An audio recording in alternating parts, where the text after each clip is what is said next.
Have you guys been watching the January 6th hearings at all? No. No? No, we saw it when it all went down, and then we saw like a lot of the BLM and the Antifa people in the building as well, and it's just nonsense. But I think like 800 people now have been charged, right? Yeah. None of them are Black Lives Matter or Antifa.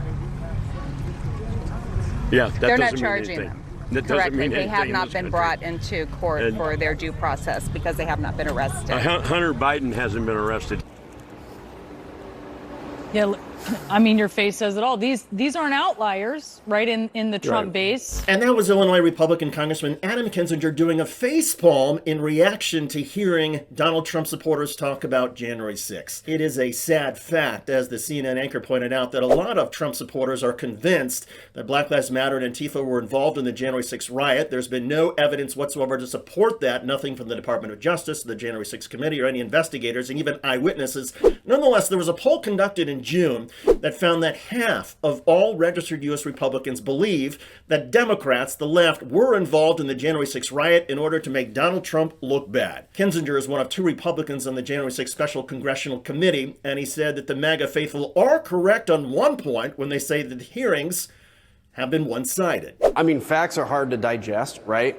This is a very one-sided hearing process. It's very one-sided. I'll give them that. It has only been Republicans, mainly Republicans appointed by Donald Trump, that have testified. We haven't had a Democratic witness, maybe 1 or 2. I don't know what their personal political affiliations, but it is only Republicans coming in and testifying. The suspension of reality, though, is a key hallmark for Donald Trump supporters, and it's something we have seen for years, whether it's their views about the threat from immigrants or the dangers from coronavirus. No, it's just a flu.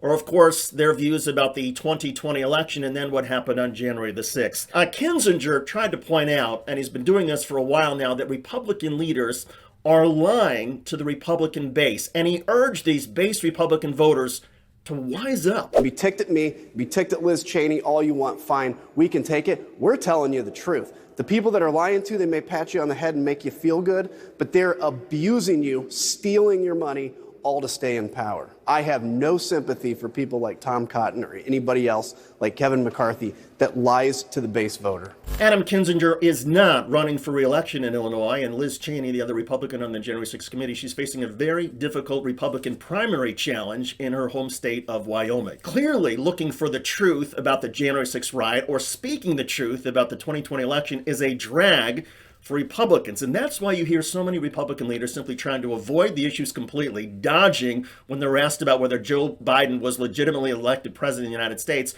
or they simply make up stuff and say crazy things that are not true, as Donald Trump has been doing. This is the state of today's Republican Party, and it has filtered down to the Republican-based voters.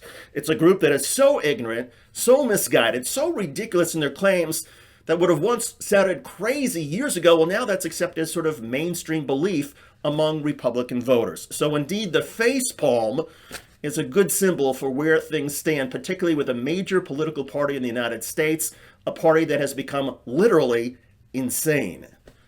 I'm David Shuster. Thanks for joining us. Tell me what you think in the comment section.